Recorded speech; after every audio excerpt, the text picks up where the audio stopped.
Bueno, y en 8 décadas de la historia, la Organización de las Naciones Unidas, más conocida como ONU, nunca ha sido encabezada por una mujer. Tampoco ha tenido una fuerte presencia latinoamericana en su máxima jefatura. Bueno, y en nuestro país, el presidente Boric anunció la candidatura de Michelle Bachelet para estar en este cargo. ¿Qué tan factible es y cuál es el escenario? Lo conversamos a esta hora con Samuel Fernández, quien es analista internacional de la Universidad Central. ¿Cómo está? ¿Qué tal, Sabrina? Encantado de estar contigo. Un gusto siempre tenerlo por acá también, Samuel. Bueno, conversemos sobre este tema que sin duda es muy relevante y que va a seguir siendo noticia en los próximos meses. La candidatura de Michelle Bachelet.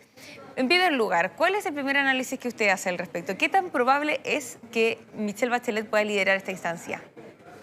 Anticipar el resultado es absolutamente imposible. Lo que sí se puede decir es cuáles son los trámites. Y son muchos trámites porque parte está en la Carta de Naciones Unidas, que debe ser respetada, y parte en una tradición que se ha ido complementando a lo largo de los años. En primer término, ha habido solamente anuncios y hay mucha candidatura que pertenecen al que le correspondería, que es el Grupo Latinoamericano y del Caribe. Pero ya hay varios candidatos o precandidatos allí. Esos candidatos que vienen de distintos lados, porque está Argentina, México, Barbados, Ecuador, Costa Rica, en fin, también tiene otros candidatos foráneos de otras regiones. Ahora, es muy competitivo, pero tiene todo un proceso. El proceso es, primero, esperar la convocatoria a los candidatos hecha por el presidente de la Asamblea General, presidenta en este caso la de Alemania, y el que esté de presidente en el momento ese, porque es mensual, en el Consejo de Seguridad. Hecha esa convocatoria, los países dan a conocer ya oficialmente e inscriben sus candidaturas. Allí hay una etapa en que empiezan las campañas, y que es una campaña persona a persona, delegación a delegación, país a país. Son 193 países los que van a votar en la Asamblea General. Entonces ya sabemos, podemos contar con el voto nuestro, pero hay otros 192 países que van a votar. También aquí ahí está el tema que es el más difícil de pasar como trámite. Aquí hay una parte en que los candidatos deben estar frente a la opinión pública, a la sociedad civil, y son interrogados sobre su programa, sobre lo que piensan hacer en Naciones Unidas. Esto es un tema nuevo. Esto se añadió desde el 2015. Una vez que pasa este periodo, después de todas las tramitaciones y búsqueda de apoyo, corresponde el momento de la votación. Aquí está lo importante. Lo elige la Asamblea General de Naciones Unidas, pero a recomendación del Consejo de Seguridad. Vale decir, ese Consejo de Seguridad, para hacer esa recomendación, los 5 miembros permanentes, ninguno de ellos debe actuar ejerciendo su derecho al veto. No pueden usar el, no pueden usar el derecho a veto, porque sí. Lo pueden usar, ya, ese sería es que eso sí, es que eso es lo que había escuchado, que ahí quizás sería uno de los puntos más complejos, considerando, por ejemplo, el eventual veto de Estados Unidos, por ejemplo, porque Michelle Bachelet, sabemos, no es de la línea política quizás de Estados Unidos. Eso es lo que he escuchado en algunos lados. ¿Va por esa línea o...? Va por la línea de que hacer la recomendación del Consejo, que son negociaciones internas que no tienen mayor publicidad. Sí, el país que dice, mire, yo no lo voy a apoyar al candidato o candidata A, B o C. Sí apoyo, prefiero este otro. Entonces allí se crea la recomendación del Consejo que es considerada por la Asamblea General. Aquí vale la pena detenerse un segundo, porque se debe tener también una muy buena constancia de cuáles son los apoyos. Porque tenemos muchos candidatos y va a haber una discusión. No todos llegan al final, no todos logran esto, pero los que se presenten con mayor competitividad tienen que tener apoyo importante. Y ese es todo un trabajo, delegación a delegación y país por país, que se consigue mediante giras, acuerdos de apoyo de votación, grandes negociaciones, tú me apoyas en esto, yo te apoyo en eso, etcétera. Toda una negociación muy amplia. Ya, ¿y cuál, en esa misma línea, cuál es el rol que tiene el presidente que esté de turno? Por ejemplo, en este caso sabemos que Gabriel Boric postuló a Michelle Bachelet, pero todavía no sabemos cuál es la postura de José Antonio Kast, que finalmente él va a estar al mando cuando suceda esto. ¿Cuál es el rol que tiene ahí el presidente para potenciar? Me imagino que eso principalmente es lo que hace, ¿no? Potenciar la candidatura, pero también hay un rol económico en eso también, ¿no? Sí, toda la plata que son necesarias para una candidatura que suele ser cara y tiene que tener asesoría importante, porque hay una imagen y hay una serie de negociaciones y acciones.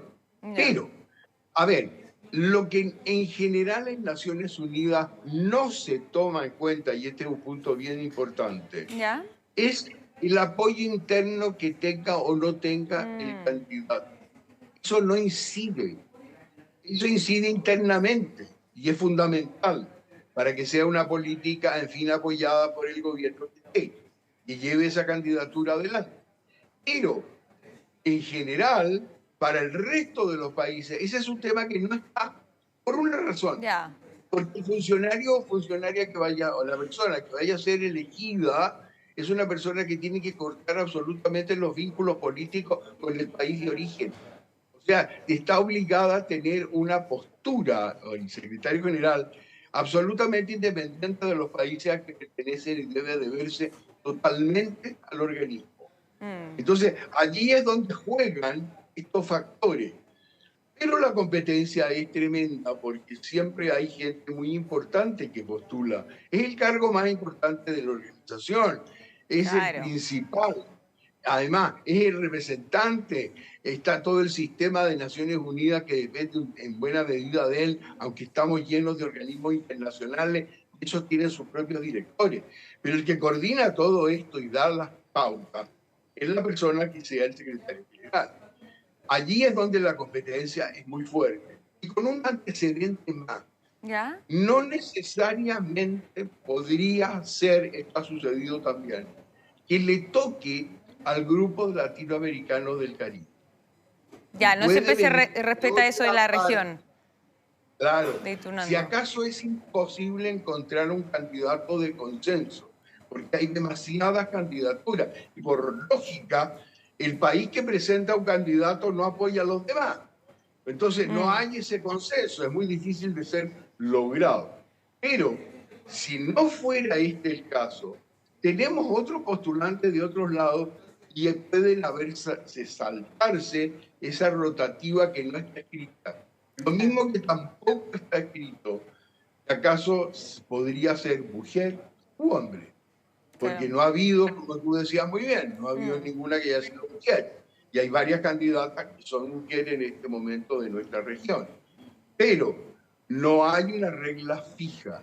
Aquí los que en definitiva deciden para dar el pase y dar ese respaldo que va a ser reflejado en la propuesta que hace el Consejo de Seguridad son los 5 miembros permanentes.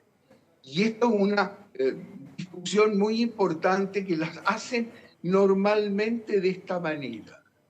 Y pocas veces se vota para decir ejerzo el veto y ese no, o esa no.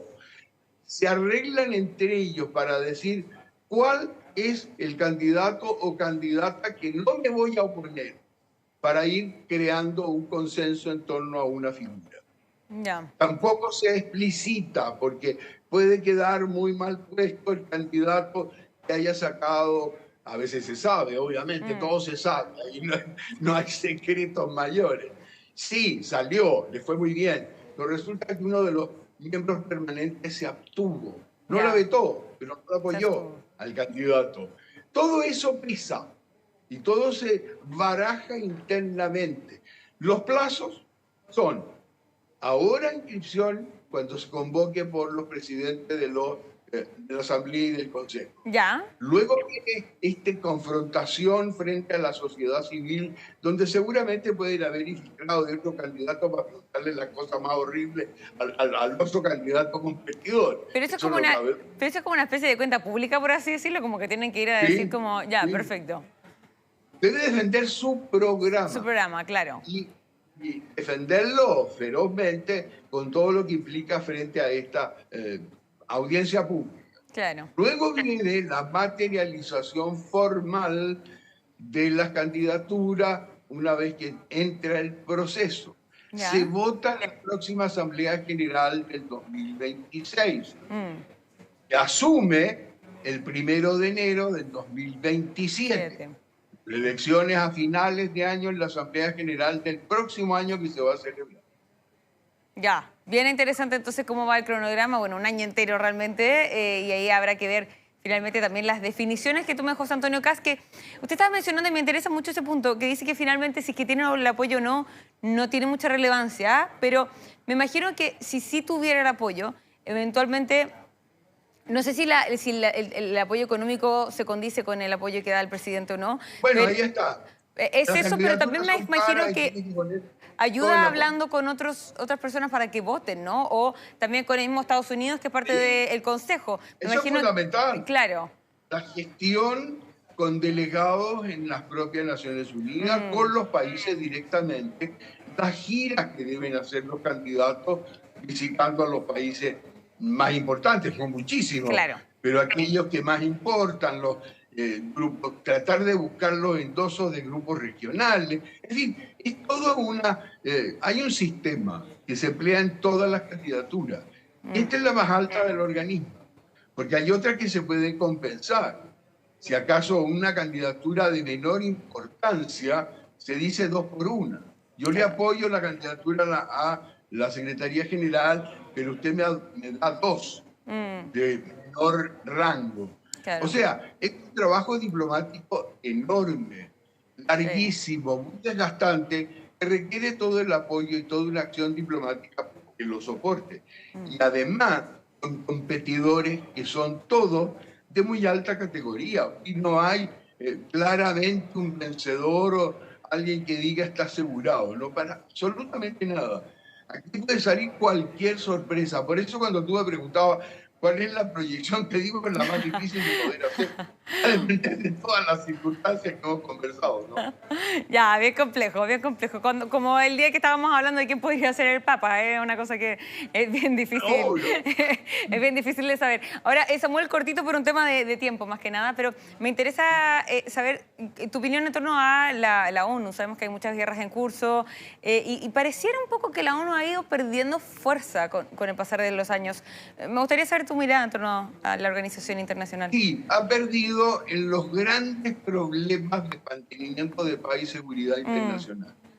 Pero en todo el resto, las guerras mayores llaman la atención y ahí están, y son feroces. Pero el resto sigue funcionando. Claro. Y hay incluso acciones del Consejo de Seguridad en una serie de países que están en unos problemas gigantescos. Sudán, Haití, Somalia, etcétera, etcétera. Hay una cantidad de líos y allá hay acuerdos, incluso entre las grandes potencias. La parte más importante es que todo lo que no sea paz y seguridad funciona, y funciona bastante bien. Lo grave es que en estos problemas, los mayores, no está funcionando porque existe el quiebre de uno de los miembros permanentes, como ha sido Rusia, que fue el que inició esto, agrediendo cuando él es uno de los responsables de esa paz y seguridad en el mundo. Y ha vetado todo lo demás. Y por su parte, Estados Unidos veta lo que es lo relativo a las condenas a Israel, o el apoyo palestino. Entonces, ese es un equilibrio difícil, pero que no tiene otra solución. En las negociaciones bilaterales, que ya sabemos y tú te dabas cuenta que hay algunas que se están tratando de llevar adelante, porque hasta ahora, en casos ha podido alguna, otras están en un compás de espera, pero en las demás no hay otro órgano que pueda funcionar ni otra representatividad internacional que Naciones Unidas. Claro. O sea, es imposible pensar un mundo en que no esté Claro, es Pasa verdad. por periodos Sí. más activos, Sí. le va bien, periodos que logra objetivos, periodos que no, que se retrasa. Pero entendamos, la culpa es de los países, no es del secretario general. Claro, es Propone, verdad. busca los arreglos, pero los países son los que mandan. De los que Es toman alguien la decisión mandatado. final, ¿no? Sí. Claro. Bueno, habrá que ver entonces quién finalmente va a liderar esta organización internacional. Samuel Fernández, analista internacional de la Universidad Central. Un gusto, como siempre, conversar con usted a esta hora en Mega Noticias Mundo. Encantado, Sabrina. Una vez más, saludo afectuoso. Gracias. Igualmente, que esté bien.